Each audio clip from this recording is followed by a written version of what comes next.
திருச்சிற்றம்பலம். இப்போ சொல்லக்கூடிய அந்த திரு மகாமந்திரத்தை தினந்தோறும் 108 முறை உச்சரித்தால் வாழ்வில் எல்லா செல்வமும் பேரும் புகழும் எல்லா வல்ல அடிமுடியில்லா ஆனந்த வடிவாக விளங்குகின்ற அண்ணாமலை பெருமானின் திருவருளாலும் குருவருளாலும் நினைத்து நிற்க பெருமான் அருள் புரிவார்.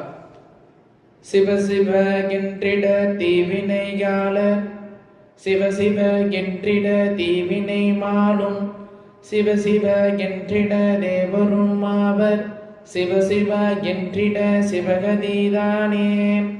இந்த மகா மந்திரத்தை தினந்தோறும் எல்லா வல்ல பரம்பொருளாக விளங்குகின்ற அண்ணாமலை பெருமானை நினைத்து தினந்தோறும் உச்சரித்து வந்தால் வாழ்வில் மலை போல் வரும் துன்பங்களை எல்லாம் பெருமான் பணிபோல விலக செய்து வாழ்வில் பெரும் மாற்றத்தை தந்தருள்வார். திருச்சிற்றம்பலம், தில்லையம்பலம், பொன்னம்பலம்.